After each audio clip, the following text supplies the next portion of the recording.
బంగారాన్ని విడిపించి ఆ రోజు ఆన్లైన్ రేటుకే మేము కొంటాం. Sharma gold company.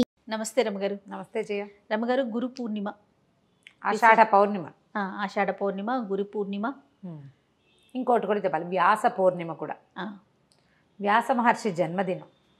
మామూలుగా మనకి సంవత్సరంలో 12 పౌర్ణములు ఉంటాయి. ఒక్కొక్క పౌర్ణమికి ఒక్కొక్క పేరు, ప్రత్యేకత ఉంది. శ్రావణ కార్తీకము వచ్చేది మనం పండగలాగా కూడా చేసుకుంటాం వాటిని కదా. ఈ ఆషాఢ పౌర్ణిమని ఒక పర్వదినం. మామూలుగా పున్నాల వ్రతాలు 33 పున్నాల వ్రతాలు అలాంటివి ఉన్నాయి. స్త్రీల వ్రత కథల్లో కనపడుతుంది 33 పౌర్ణములు. అయితే పౌర్ణమి, ఈ వ్యాస పౌర్ణమి నాడు ఏంటంటే ఈ రోజున గురు పూజ చేయటం. అధ్యాపకులే కాదంటే మనకి పాఠం చెప్పిన వాళ్ళే కాకుండా ఆధ్యాత్మిక గురువులు. మనం ఎవరినో ఒకరిని గురువుగా భావిస్తాం. గురువుని సత్కరించుకోవటం, గురువుకి పాదపూజ చేసుకోవటం, గురు వందనం చేయటం, వెళ్ళి మన మాస్టర్లు ఎవరికైనా సరే వీళ్ళ వల్ల మన జీవితం మారింది అనిపిస్తుంది ఒక్కొక్కసారి. వీళ్ళు చెప్పడం వల్లే. అందులో అప్పుడప్పుడు మన అమ్మ నాన్న, మన వదిన వాళ్ళు కూడా ఉంటారు, మన బంధువులు కూడా ఉండొచ్చు, కుటుంబ సభ్యులు కూడా ఉండొచ్చు. వాళ్ళు చెప్పిన ఒక థియరీ వల్ల, లేదా ఒక సలహా వల్ల, ఒక మంచి మాట వల్ల, వాళ్ళు ఇచ్చిన మోరల్ సపోర్ట్ వల్ల మన జీవితంలో ముందుకెళ్తే వాళ్ళని మనం మా గురువుగా భావించవచ్చు. ఇది కాకుండా ఆధ్యాత్మిక గురువులు, ఆధ్యాత్మిక ప్రగతికి, ఉన్నతికి తోడ్పడిన వాళ్ళు.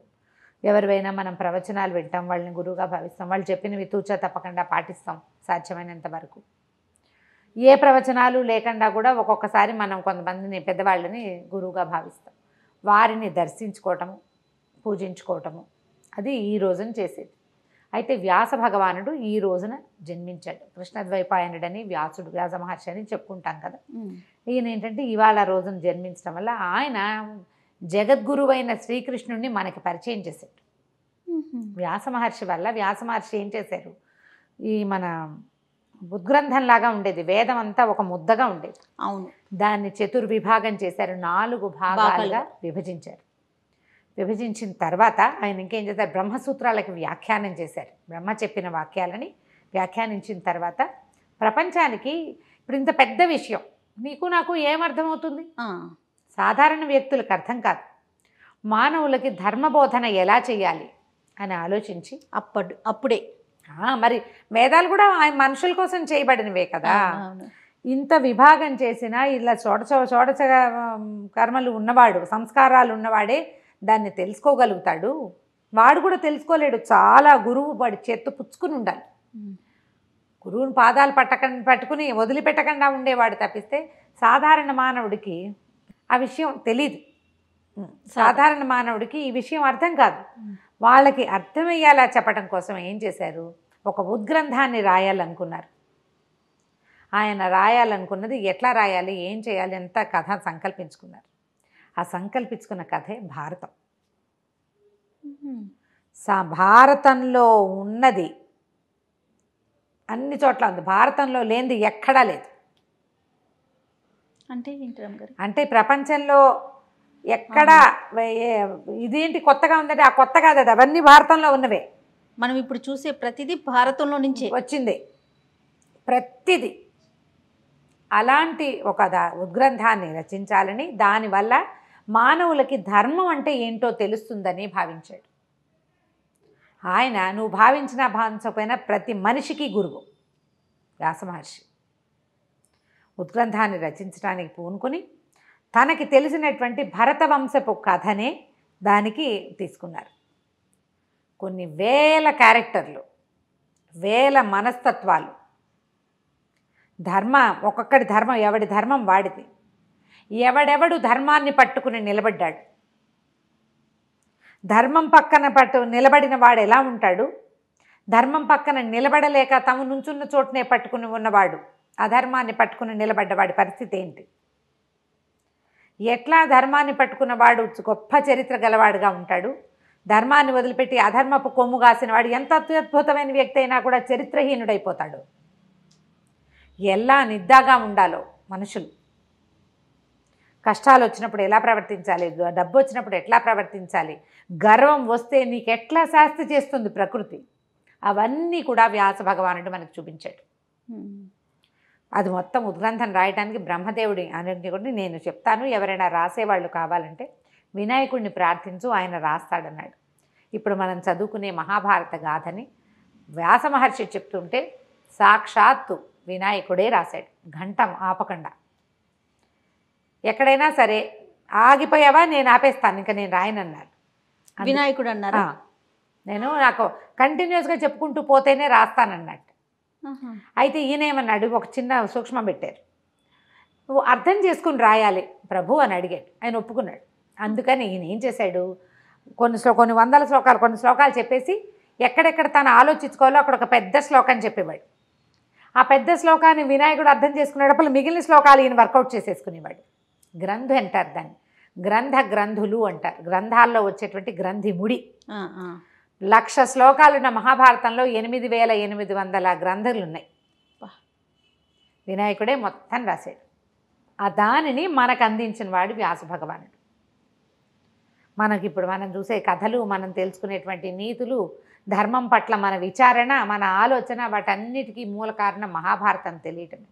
అందుకని దాన్ని పంచమ వేదం అంటారు. 4 వేదాల తర్వాత 5వ వేదంగా భాసిల్లింది. అందులోనే మనం ఇప్పుడు నిత్యము పారాయణ చేయాలి. దాని కల్పవృక్షం మన పాలిట. రోజు చదువుకుంటే మన జన్మ తరిస్తుందని భావించే విష్ణు సహస్రనామాన్ని వ్యాస భగవానుడే భారతంలో మనకు అందించాడు. భగవంతుణ్ణి మనకి చేరువ చేసిన వాడు వ్యాస మహర్షి. ఎందుకంటే ఇది ఒకటే కాదు, ఇందులో భగవద్గీతను కూడా మహాభారతంలోనే చెప్పారు.